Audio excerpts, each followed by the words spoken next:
día. Buen día, ingeniero. Hola. Bien, ingeniero. Ya. ¿Me escuchan? Bueno, como la primera clase, supongo que todavía hay alumnos que no se han inscrito en su totalidad. Primeramente quería hablar, ¿no es cierto?, sobre la metodología que se va a realizar a través del curso que vamos a hacer. La parte teórica va a ser, por lo pronto, virtual, y los exámenes se va a tomar en forma presencial. Laboratorio también va a ser presencial y los exámenes también van a ser presenciales. Entonces, desde entrada les digo, por favor, que todas las fórmulas que uno emplea a través del curso tienen que confeccionar ustedes. Entonces, yo les voy a dar un tema donde ustedes van a complementar, ¿no es cierto?, la parte matemática para llegar a una ecuación. Esa ecuación se lo van a marcar como una fórmula para resolver problemas de mecánica de suelos. Ese formulario les va a servir también para suelos 2, porque tenemos que manejar justamente algunas fórmulas de suelos 1 para aplicar en suelos 2. Ese formulario les va a servir inclusive para fundaciones. Entonces, elaboren su formulario. Bien. Por otro, quería indicarles de que la calificación que vamos a llevar lo siguiente. 45% de los exámenes parciales, el 35% del examen final y 25% laboratorio.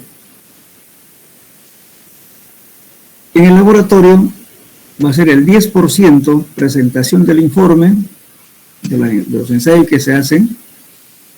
En los ensayos es obligatorio la asistencia para hacer la presentación del informe.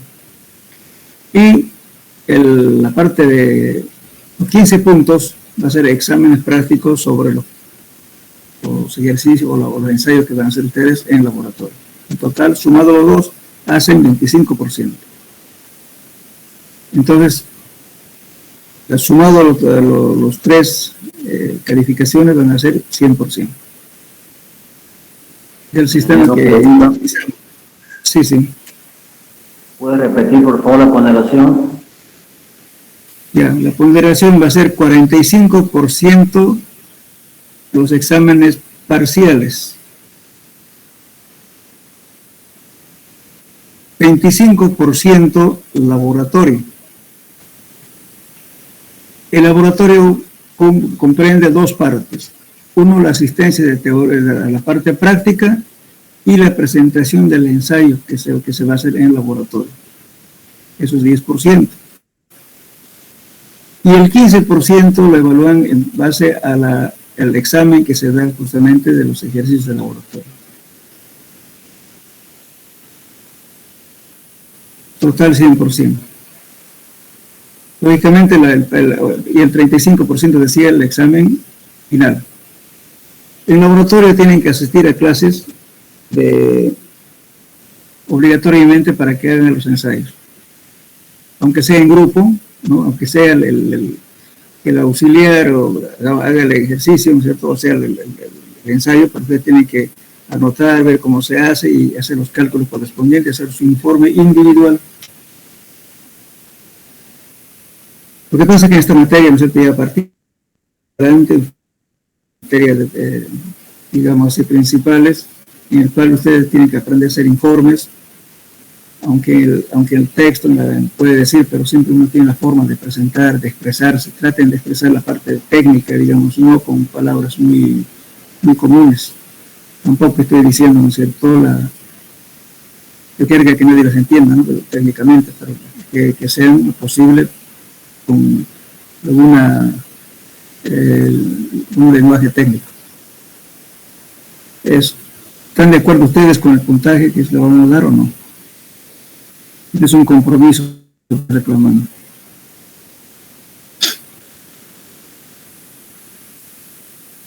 ¿Están de acuerdo?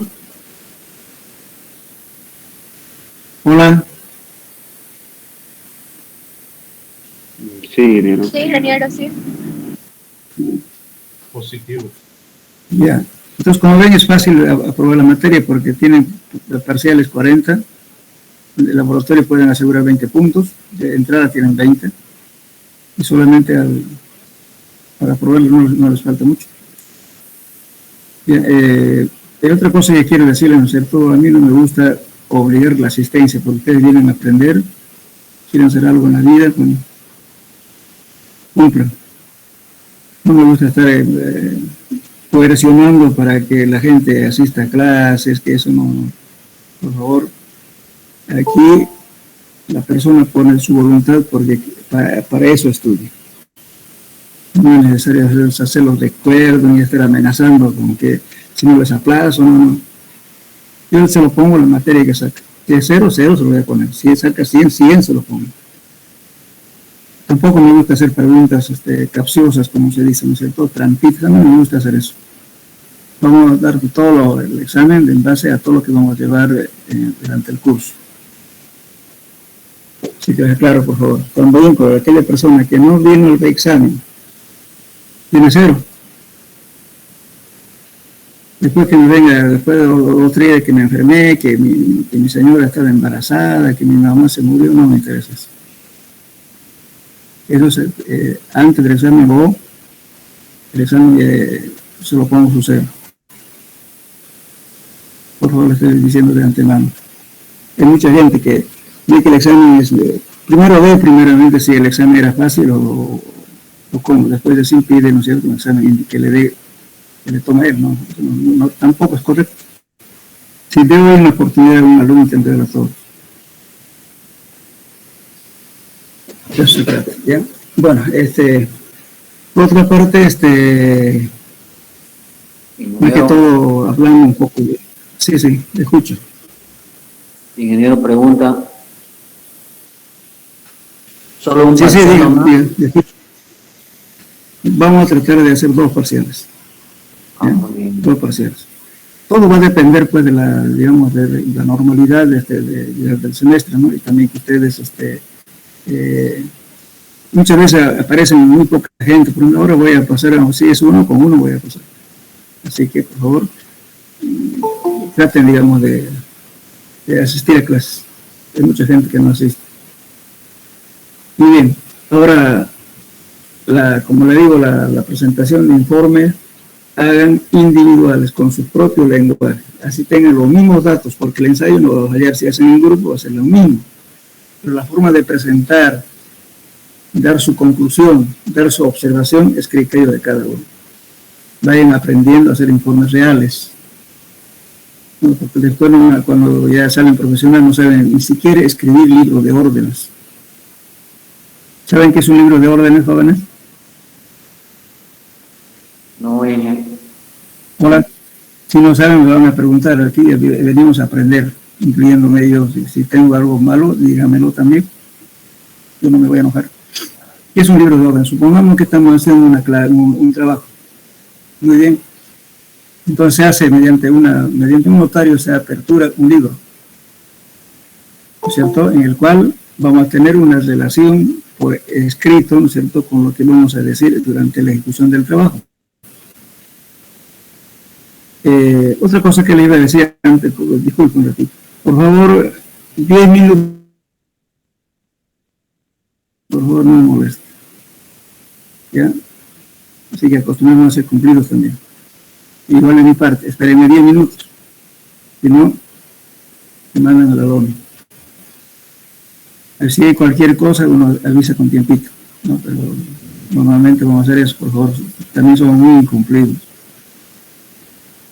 Ya, le decía, por ejemplo, cuando hacemos una obra, aperturamos un libro, que se llama libro de órdenes, se registra y es notariado además, ¿no?, un documento. Entonces ustedes, por ejemplo, supongamos, por así decir, estoy haciendo un cimiento y me dice que el terreno es muy bueno y que va a soportar todo el peso que lo ponga, ¿no?, de cualquier tipo de estructura.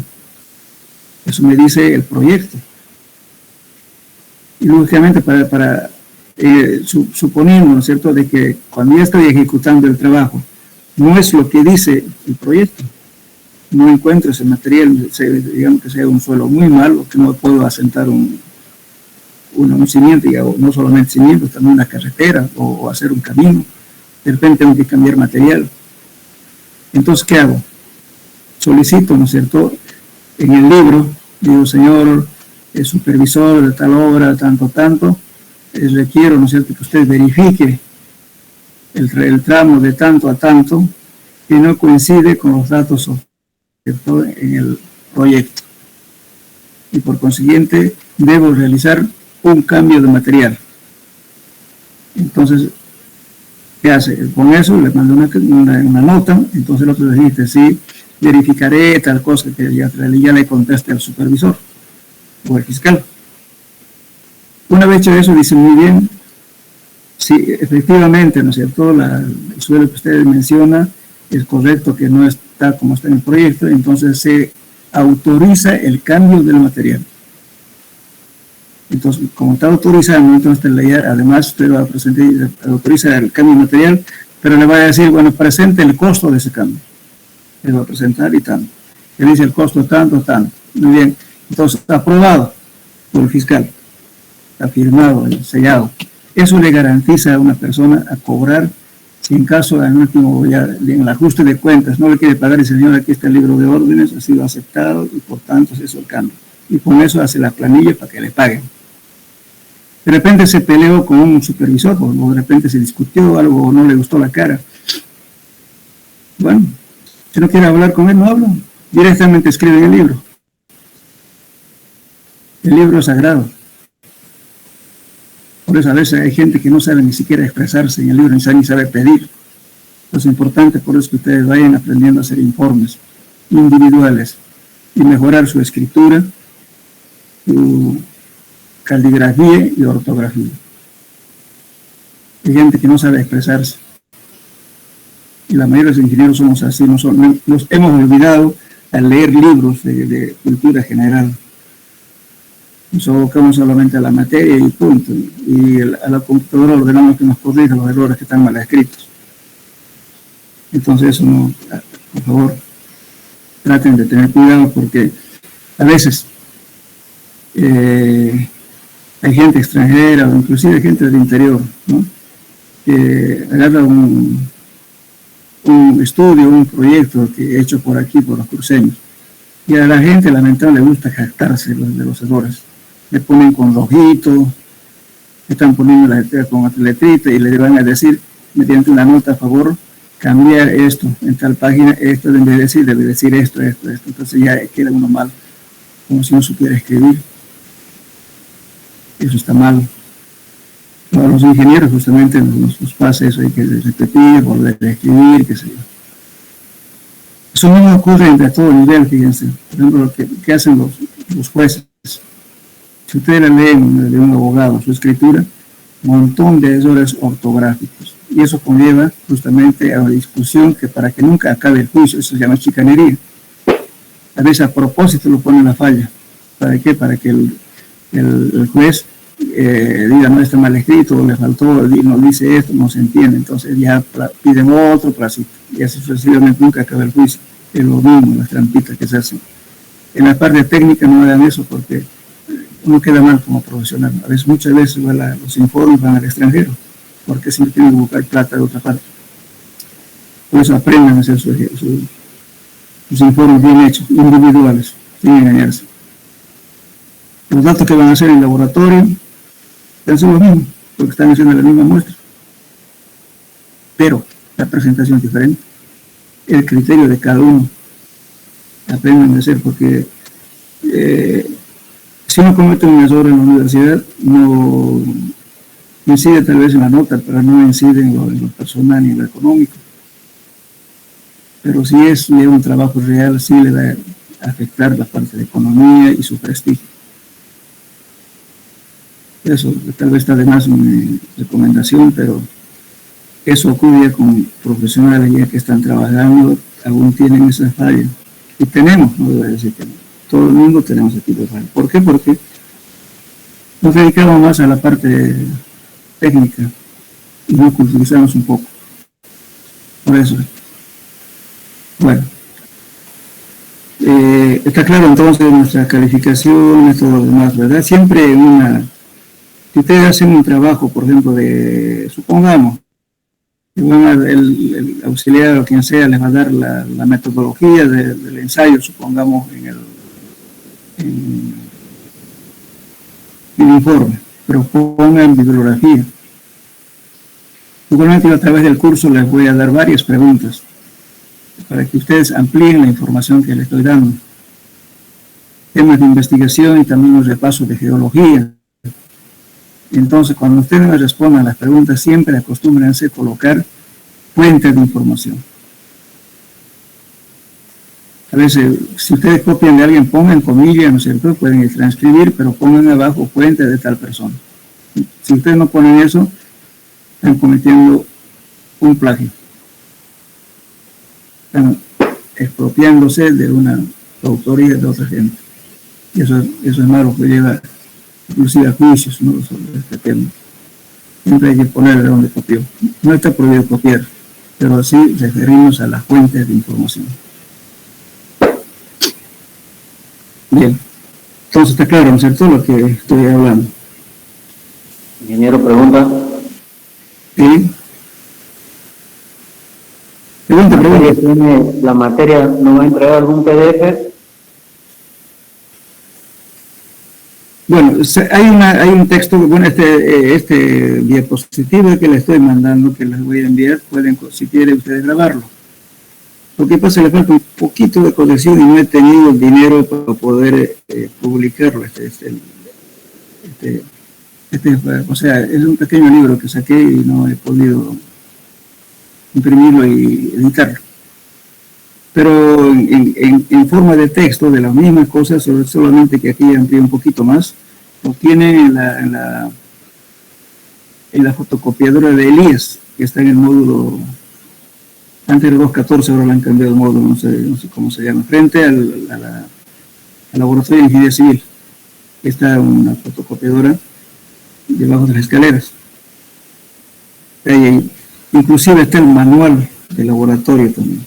De todos modos, el manual del laboratorio se lo voy a pasar en un CD o lo que sea, se lo voy a pasar para que lo tengan. También ya está terminado como un libro. Si quieren imprimirlo, imprimen. O si no, también hay un texto, también de Elías, dice el Laboratorio de Ingeniería Civil, Mecánica de Suelos. Pueden comprarlo ahí. Y también, si quieren, pueden grabar lo que se va a hablar aquí. Bien, está claro hasta ahora.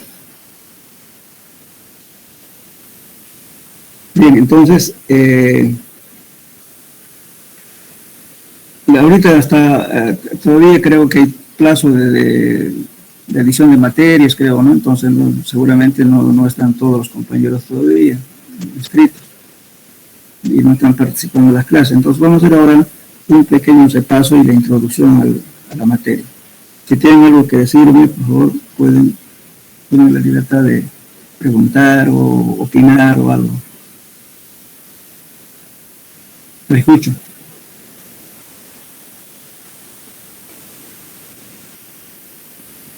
Nada. Bien, otra cosita. Yo normalmente acostumbro de darles todas las partes de teoría. Después de dar la teoría hago ejercicios. Entonces, en este caso, los ejercicios vamos a tratar de formar grupos para ser presenciales. Todo va a depender del tiempo, ¿no? Lo posible vamos a tratar de hacer eso. Si podemos formar en todo, que sea una hora o no sé, podemos organizarnos mejor. De repente también va a ser todo presencial. Sería bueno que sea presencial. Pero vamos a tratar siempre hago ejercicios, desarrollo de ejercicios de cada tema. Por eso les sugiero que tengan su formulario para que ustedes me sigan. Yo les voy a pedir la fórmula donde tengo que emplear, ustedes me dirán para escribir. Si no tiene sentido que yo resuelva el problema, ¿no es cierto? Y ustedes mirando y no están practicando. Y también una sugerencia más. Hace muchos años yo di una hojita con fórmulas, pero utilizando otra nomenclatura. Y resulta que hasta ahora siguen manejándolas porque no se hacen su formulario, y resulta que el día del examen no saben qué es lo que les estoy preguntando porque cada nomenclatura es diferente, hagan su propio formulario.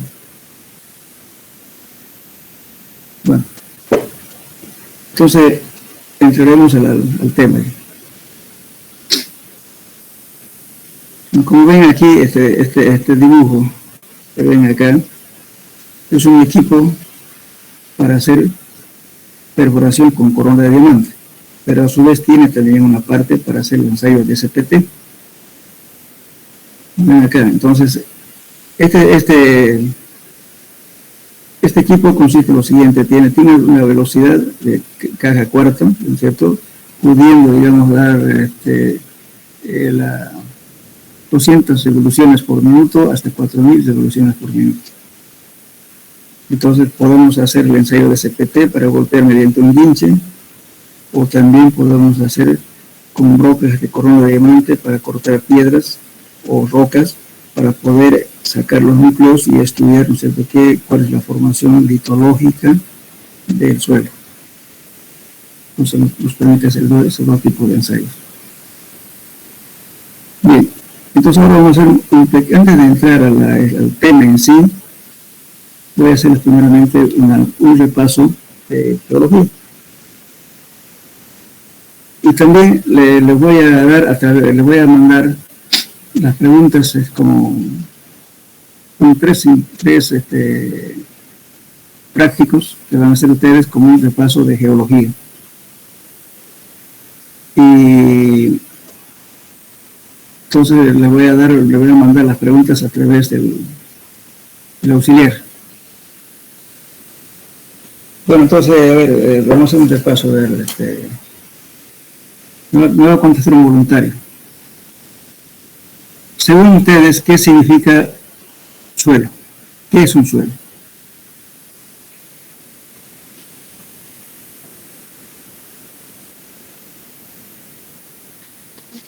¿Alguien puede decirme?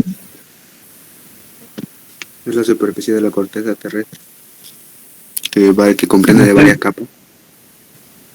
De la parte superficial de la corteza terrestre, ¿no es cierto? Compuesto por materiales. ¿Por qué tipo de materiales? Disgregados, ¿verdad?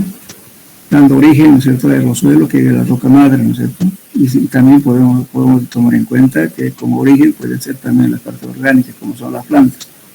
Las plantas, cuando llegan a su estado de putrefacción, llegan a ser limo o arcilla, se vuelven coloides. Bien, ahora viene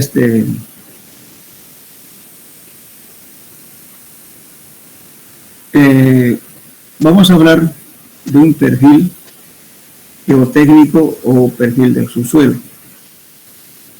Estamos hablando de eso porque estamos hablando justamente de suelos, diferentes tipos de conformación de suelos, de arena, de arcilla, limo, etcétera, ¿no? O también gravas mezcladas con arcilla, etcétera. Cuando hablamos netamente de una perforación en roca, vamos a llamarles perfil litológico. Lito es roca. Entonces vamos a hablar de eso. Bien. A ver, por ejemplo, en una conformación geológica del suelo, pueden haber estratos conformados, ¿no es cierto?, en forma horizontal con diferentes espesores. Cuando yo tengo una estratificación variada, supongamos que estoy en un lote, hago varias perforaciones y voy a tener diferentes perfiles. Si en ese perfil geotécnico tengo espesores variables de suelos, ¿qué le llamo al tipo de esa estratificación? ¿Uniforme? ¿Errática? ¿O cómo le llamo? ¿Entienden? Para ilustrarles un poco. Supongamos que ustedes van a hacer una vivienda o cualquier edificio. En un punto determinado ustedes van a encontrar una arena, digamos, de 3 metros de espesor. Y en el otro encuentran de repente 1 metro de espesor. Y en otro punto van a encontrar posiblemente arcilla, una parte de arcilla. Entonces los tres pozos no son iguales en la misma área de construcción. Esa conformación estratigráfica, ¿cómo la llaman?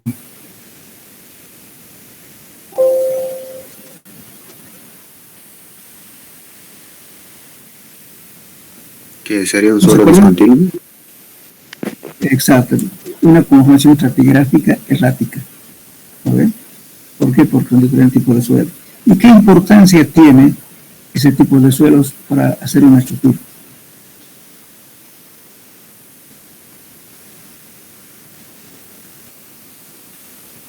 Ver, jóvenes, contesten.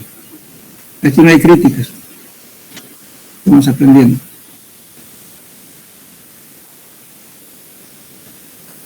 Eso es muy importante. ¿Por qué? Supongamos, si yo tengo un edificio de 20 pisos, en un lado voy a tener más arcilla blanda que en otra, ¿qué pasaría? Voy a tener una inclinación, ¿verdad? La parte más blanda de la arcilla, entonces las presiones inducidas, esas presiones inducidas son las presiones solicitantes de la estructura. Entonces resulta que esa presión va a ir a afectar justamente la parte más blanda, que tiene menos resistencia, y por consiguiente la estructura se va a inclinar por un costado. Ahora, otro caso. Si tengo en ambos lados, en los bordes, tengo el mismo tipo de suelo, con el mismo espesor de estratos, ¿no? Con la misma característica, pero sin embargo al medio tengo un bolsón de arcilla blando. En ese caso, fíjense, ¿qué está pasando? Al deformarse con mayor intensidad, ¿no es cierto?, a través de las presiones inducidas de la estructura se va a asentar ese material blando, que no lo soportó mucho, y por tanto va a haber deformación en la parte central. En ese caso, ¿no es cierto?, la deformación central va a ser de que todas las cargas convergen hacia el centro. Entonces, cuando hay ese caso, ¿no es cierto?, se puede producir un colapso total central, como el caso, según me escuchan ustedes, el accidente que hubo en Santa Cruz, el Málaga, que se cayó pero no aplastó a los vecinos, se cayó al centro. Es una falla central. Puede ocurrir justamente por una falla central en el suelo, porque hubo mayor hundimiento y por tanto todas las cargas convergen hacia el centro y no aguantan ni las columnas, se rompe todo. No, pero no estoy diciendo que Málaga produjo eso, puede ser también por razones, digamos, constructivas, de repente por las mismas columnas, ¿no es cierto?, que hubo, no sé, muchos factores que hay que estudiar. Simplemente te dando un ejemplo, cómo se cayó la parte central, porque falló la parte central, se aplastó. Si hubiera sido, digamos, una deformación lateral, entonces el edificio debiera haberse inclinado y aplastar a los vecinos.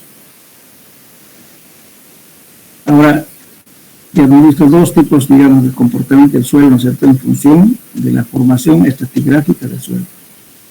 Ahora, ¿qué ocurre si yo tengo todos los estratos, ¿no es cierto?, diferentes tipos de suelo con el mismo espesor de estratos, con la misma característica? Eso se llama una estratificación uniforme. Entonces, las deformaciones que pudiera haber en el edificio van a ser iguales, de igual magnitud, y por tanto eso no reviste peligro, no se va a caer, pero de que se puede deformar, hundirse, sí, pero no hay el caso, digamos, de una inclinación a un lado, o que se derrumbe en la parte central porque falló, no hay ese caso, sino todo el asentamiento es uniforme. Eso entonces una estratigrafía uniforme. Esos son tres casos, ¿no?, que hay que tomar en cuenta en un estudio. Entonces, si son estratos variables, espesores variables y características variables, entonces hay que recomendar un sistema de fundación, ¿no es cierto?, que tome en cuenta eso, ¿no es cierto?, y que, bueno, que sea de la mejor manera, ¿no es cierto?, para que no produzcan deformaciones diferenciales, entonces hay que hacerle una fundación adecuada para ese caso.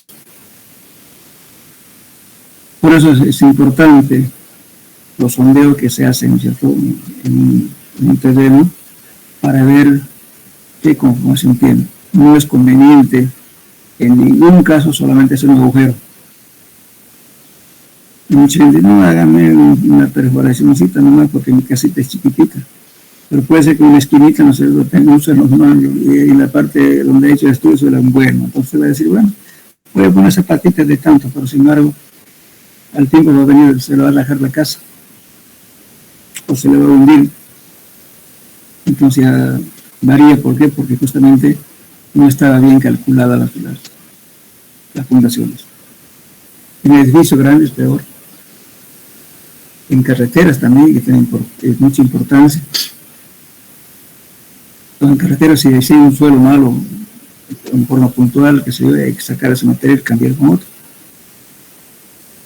Todo depende, digamos, ¿no es cierto?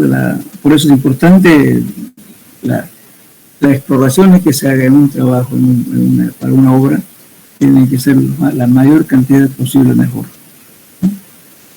Pero, por lo menos con una separación mínima, entre 25 o 30 metros, alguna vez hasta 50 metros de punto a punto, dependiendo de la zona. Por eso todo este tipo de exploraciones que se hacen para las estructuras es diferente en cada lugar, dependiendo de la formación geológica que tenga el lugar. Eso depende. Mucha gente, por ejemplo, ¿no es cierto?, dicen, bueno, vienen de otra ciudad, dicen, voy a hacer un edificio de 20 pisos y le están pidiendo un estudio que se lleva para 5 metros, 6 metros. No, aquí no funciona eso, en 8 metros. Nosotros tenemos una formación geológica cuaternaria. Entonces todos los materiales son sedimentos aluviales cuaternarios. Entonces encontramos infinidad de tipos de suelos. Podemos encontrar arena, grava, arcilla, va más allácito, no encuentra eso, que encuentra otro tipo de material. Totalmente cambiante. Entonces, si hacemos una exploración muy superficial, no es suficiente para poder evaluar qué tipo de fundaciones va a llevarse esa estructura. Bien. Entonces, ahora los prácticos que les voy a dar, lo voy a mandar, pero sin embargo, como esto es una clase preliminar, en realidad, vamos a esperar un poquito, yo creo que hasta el día miércoles ya habrá más alumnos, y ahí vamos ya, les voy a dar primeramente les voy a hacer las preguntas, les voy a mandar las preguntas de los prácticos iniciales con un repaso, y en clases vamos a, algunas cositas les voy a aclarar sobre el práctico que se le va a dar. Bien.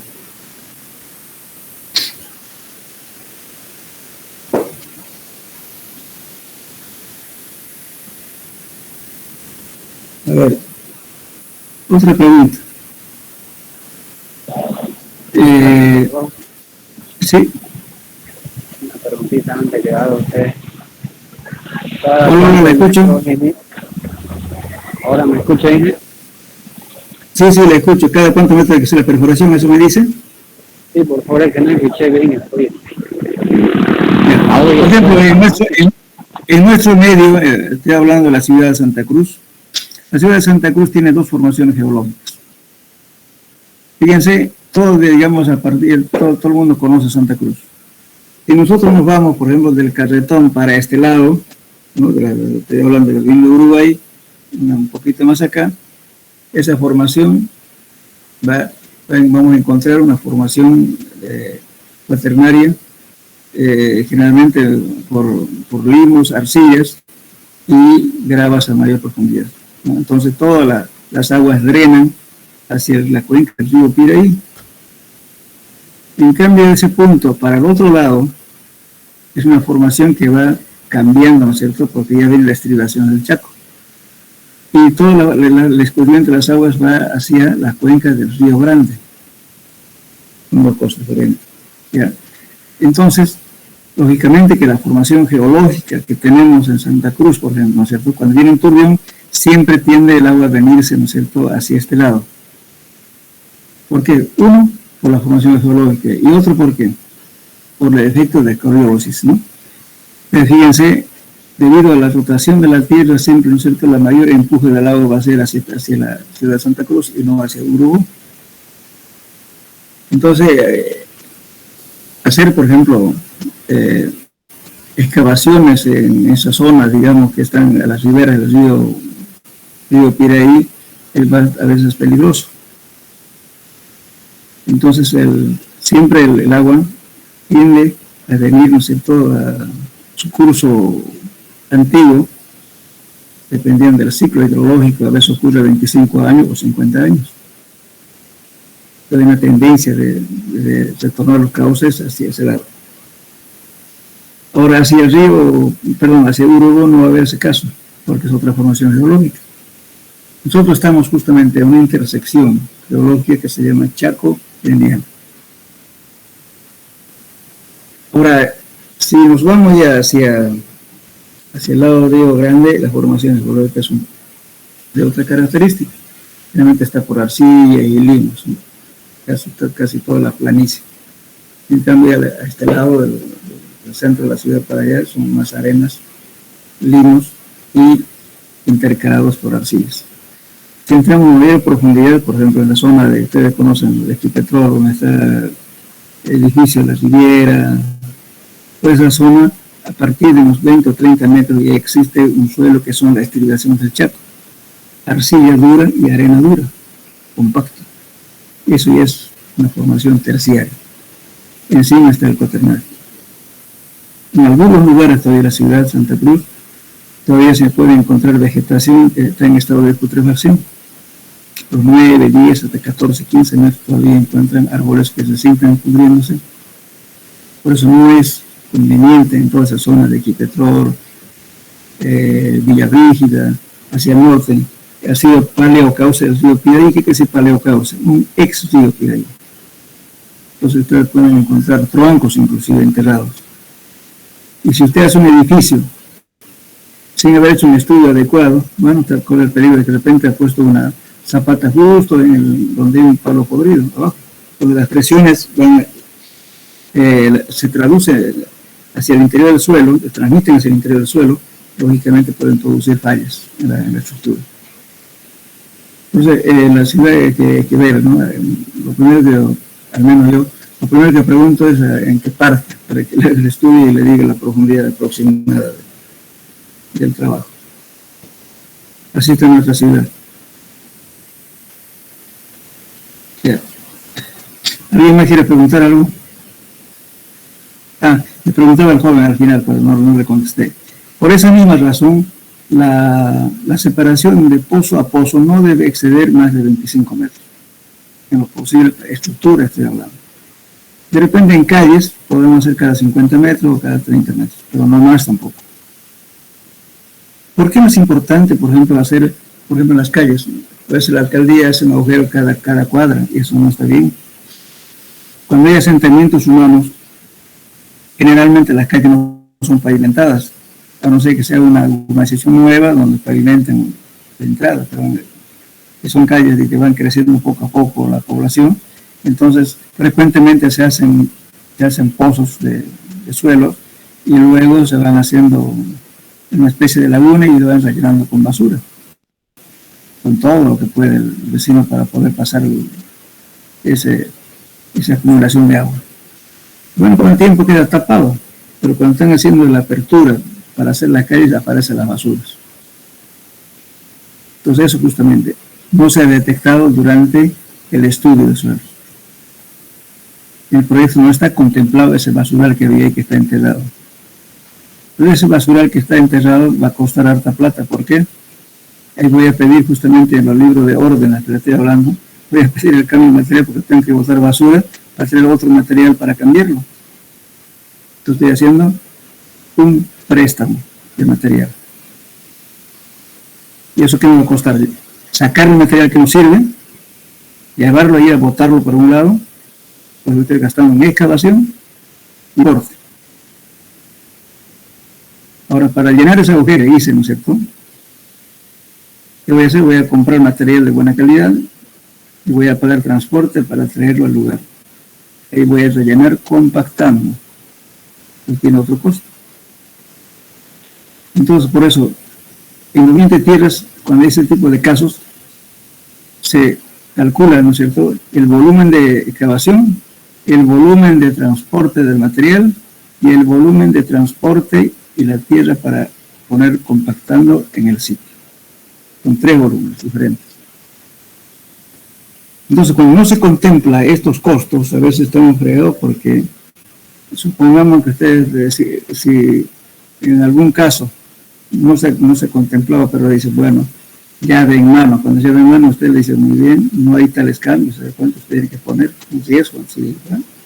De repente lo que no estaba bien hecho en el proyecto, le va a costar de su bolsillo, ¿no es cierto?, botar el material, traer el material, que se le va a costar harta plata. Entonces eso hay que, por eso los proyectos tienen que estar bien hechos. Si no hay ese tipo de fallas, por eso en muchos barrios, a veces hay algunas callecitas que un pasaje, un pasillo, que no lo pavimentan. Pero eso no es que no lo han pavimentado, no se lo han guardado la plata, sino es que esa platita que faltaba para otro ítem donde hubo equivocación durante el proyecto ha sido justamente reemplazado por esa plata que tenían que hacer en ese pasillo. A veces en el presupuesto, o sea, en el proyecto está hacer, qué sé yo, señalización, por ejemplo, vertical, o señalización lateral, qué sé yo. Entonces sí, a veces no se hace eso, faltó plata para enmendar las fallas que había en el proyecto. Entonces esos son los que va encareciendo al final, cuando suman, bueno, resulta que falta un poco de plata para terminar el proyecto. Algunos proyectos no se terminan, quedan a medias, por ese tipo de cambios permanentes durante la ejecución del trabajo. Eso justamente es una falla de un estudio geotécnico. Generalmente,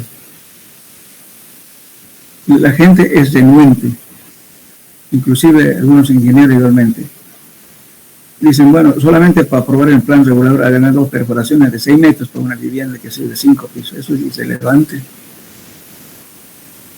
O sea, pueden decir, bueno, prefiero no hacer.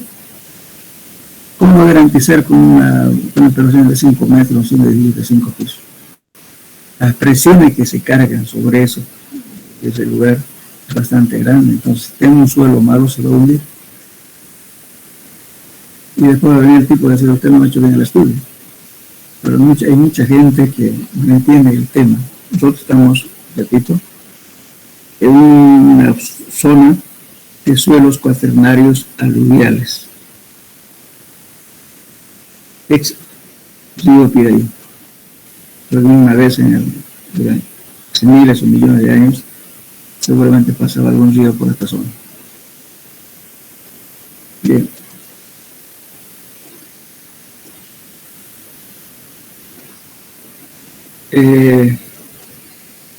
Alguna pregunta más jóvenes a ver sobre el tema. Algo que hayan visto, pero estamos viendo la importancia. Bueno, si no tienen ninguna pregunta, vamos a entrar entonces a hacer un poco de historia sobre la mecánica del suelo. Bueno, los suelos se han utilizado como elementos de sustentación durante miles de años.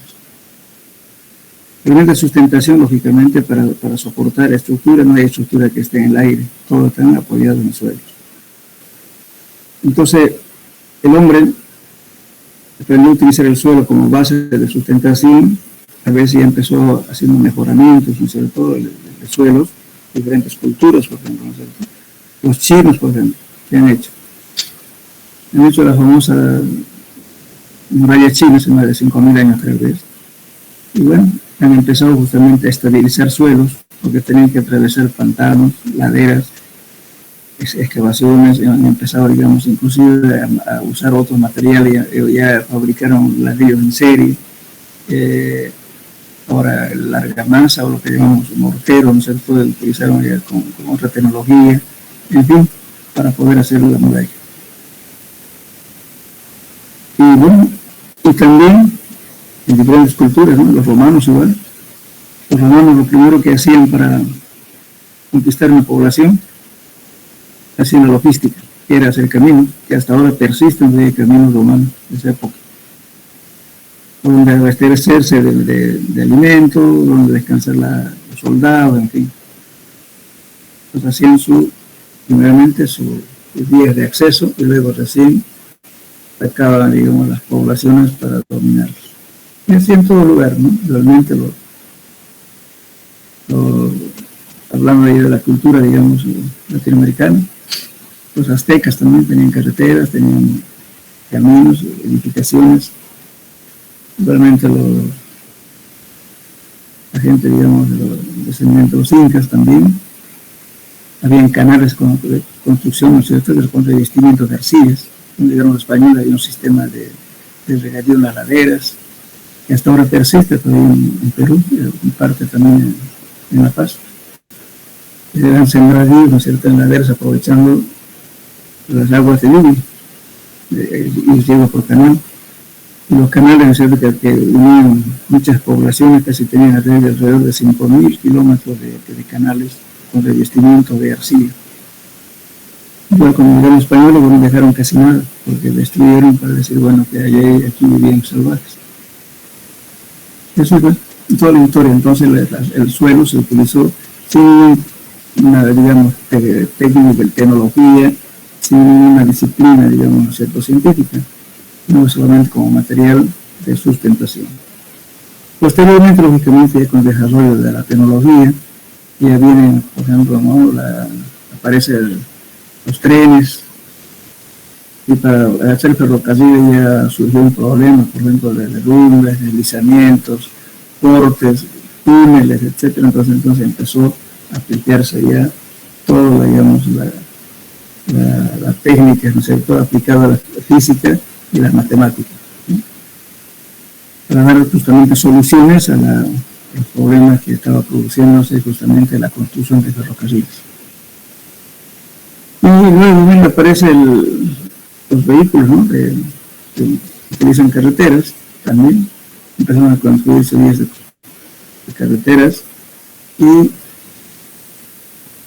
luego cada vez han ido mejorando, hacen otras tecnologías, qué sé yo. Por eso las carreteras, inclusive hasta ahora utilizamos todavía laboratorios bastante antiguos, por ejemplo como el Proctor. El Proctor es el método de compactar, pero eso fue inventado durante la Segunda Guerra Mundial. Los sistemas de clasificación de suelos también en esa época. Entonces todo surgió, ya ahí empezó ya, digamos, a reconocerse ya como ciencia la mecánica de suelos. Hasta que llega el año 1935 aproximadamente. Bueno, aparece un señor que se llama Carl von Tersaghi, que estudia justamente la mecánica de suelos, y en una convención, en un congreso, presenta un libro y le hace reconocer a la mecánica de suelos como una ciencia. Entonces, la ciencia de mecánica de suelos, reconocido, no tiene mucho tiempo. Estamos hablando cerca del año 40, del siglo pasado. Entonces, esa es la historia. De ahí se consideró como una disciplina, ¿no es cierto?, como una ciencia reconocida de la mecánica de suelos. Y eso sería más o menos la importancia, ¿no es cierto?, que tuvo la mecánica de suelos, pero no reconocida como ciencia, simplemente como algo experimental. Luego se empezó, digamos, a manejar ya los conocimientos matemáticos y físicos. Aparece, por ejemplo, varios autores, ¿no?, como Pelenius, Otomor, Paulo, etcétera, de 1800 tanto. Pues ya van formándose en ciertas disciplinas y van a ser una cierta teoría que hasta ahora inclusive estamos manejando los métodos de ellos, Pelenius. Estamos manejando ahí, por ejemplo, del ciclo de Moore del siglo pasado. Aún manejamos las fórmulas de hechos y los ensayos que han hecho ellos para solucionar problemas de mecánica de suelos. Era la ciencia en sí como mecánica, o sea, la mecánica de suelos se conoció como ciencia después de decir alrededor del año 1940 aproximadamente. Bien. Entonces, este tema lo dejaremos acá para que los compañeros vengan el día viernes. El viernes ya entramos en sí al primer tema de desarrollar. Y les voy a traer también el día de mañana, les voy a pasar las preguntas de las prácticas que van a hacer como un repaso general de mecánica, de geología.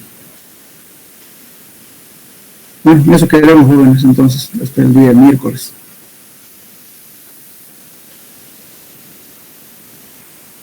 ¿Ahora me escucharon? Sí, ingeniero. Sí, sí. Muy bien. El miércoles nos vemos entonces, por favor. Sí, ingeniero. Bueno. Hasta luego. Hasta luego, niño, hasta luego. Hasta luego. Hasta luego. Ingeniero. Hasta luego.